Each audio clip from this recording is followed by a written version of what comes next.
పుష్పం సమర్పయామి. బాబా మీద నమస్కారం. ఓం శ్రీ సాయినాథాయ నమః. ఆశీర్వాద అక్షర సమర్పయామి. శ్రీ సాయినాథాయ నమః.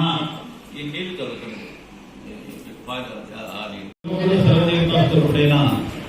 ఆ సాయినాథుడికి మనం మనసావాచ కర్మ పూజిస్తూ భజిస్తూ కొలుస్తూ ప్రార్థిస్తూ సాయినాథుడి యొక్క సత్సంగ కార్యక్రమం నిర్వహించుకుంటున్నాం.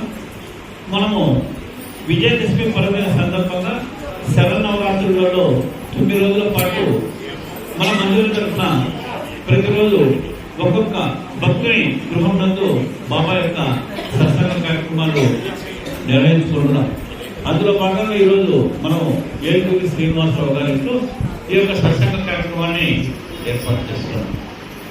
అయితే మనకు బాబా జీవిత చరిత్ర పారాయణ చేస్తే చాలా మంది బాబా జీవిత చరిత్ర పారాయణ చేసిన వాళ్ళు ఉన్నారు. బాబా జీవిత చరిత్రలో కథలు చాలా మందికి తెలిసిన వాళ్ళు ఉన్నారు. అయితే మనకు తెలియని కథలు కానీ తెలియని అనుభవాలు కానీ కొన్ని వేలు ఉన్నాయి. కారణం ఏంటంటే హేమాద్రి పంత్ గారు బాబా వద్దకు 1910లో వచ్చారు. 1910లో వచ్చి బాబా గారు 1918లో మహాసమాధి చెందాడు.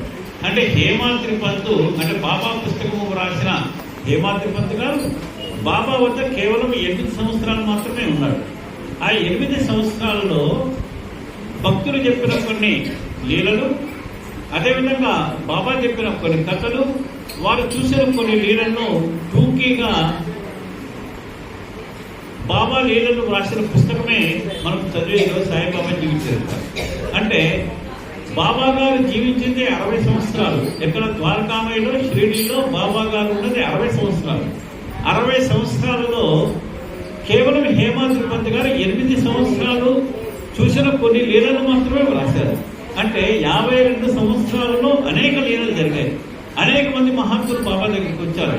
అనేక మంది అనుభవాలు పొందారు. కానీ అవి కొన్ని వేల అనుభవాలు, వేల మంది భక్తుల యొక్క అనుభవాలు లీలలు ఎన్నో ఉన్నాయి. అయితే అన్ని మనము పారాయణ చేసుకోలేదు, కొన్ని మాత్రమే చేసుకున్నాం. అలాంటి కొన్ని అంటే బాబా జీవితంలో లేనివి కూడా చాలా అద్భుతాలు ఉన్నాయి. అలాంటివి మనం పారాయణ చేసుకుందాం. వాటిలో ముఖ్యంగా మనం అమీదాస్ భవానీ మెహతా అని ఒక గుజరాతీ భక్తుడు, ఆయన పేరు అమీదాస్ భవానీ మెహతా.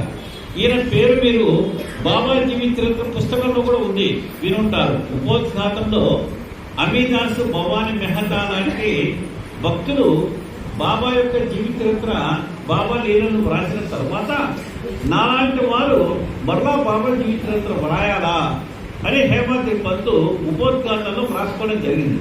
అంటే హేమాద్రి పంత్ కన్నా ముందే ఈయన బాబా జీవిత చరిత్ర పుస్తకం కూడా రాశారు, బాబా లీలను కూడా రాశారు. భవానీ మెహతా వీరు గుజరాతీ భక్తుడు. అయితే ఈ మెహతా గారు సాక్షాత్తు శ్రీకృష్ణ పరమాత్మ భక్తుడు. వారు ఎప్పుడు కూడా కృష్ణుడి నామం తప్ప ఇతర నామము వారి నోటి వెంట వచ్చేది కాదు.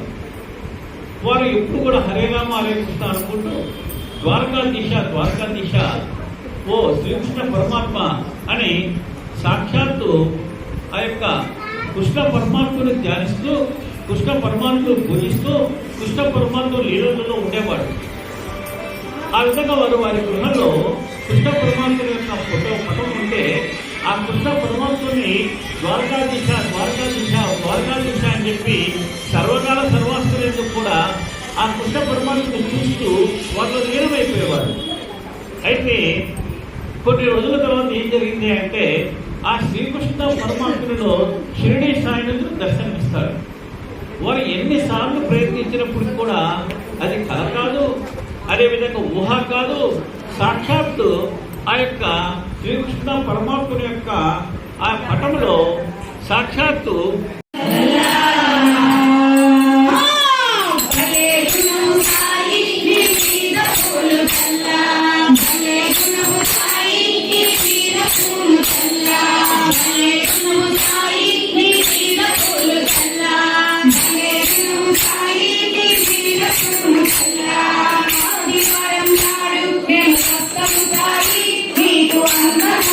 పూలను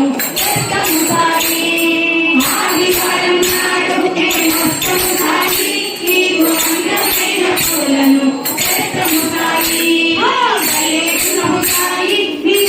పూలు చల్లా పూలు చల్లా సోమవారం నాడు మేము వస్తాము సాయి నీకు సన్నజాజి పూలను తెస్తాము సాయి సోమవారం నాడు మేము వస్తాము సాయి నీకు సన్నజాజి పూలను తెస్తాము సాయి భలే గుణము సాయి నీ మీద పూలు చల్లా భలే గుణము సాయి నీ మీద పూలు చల్లా మంగళవారం నాడు మేము వస్తాము సాయి నీకు మందార పూలను తెస్తాము సాయి మంగళవారం నాడు మేము వస్తాము సాయి నీకు మందార పూలను తెస్తాము సాయి భలే గుణము సాయి నీ మీద పూలు చల్లా భలే గుణము సాయి నీ మీద పూలు చల్లా బుధవారం నాడు మేము వస్తాము సాయి నీకు బంతి పూల మాలను తెస్తాము సాయి బుధవారం నాడు మేము వస్తాము సాయి నీకు బంతి పూల మాలను తెస్తాము సాయి భలే గుణము సాయి నీ మీద పూలు చల్లా భలే గుణము సాయి నీ మీద పూలు చల్లా గురువారం నాడు మేము వస్తాము సాయి నీకు గులాబీల పూలను తెస్తాము సాయి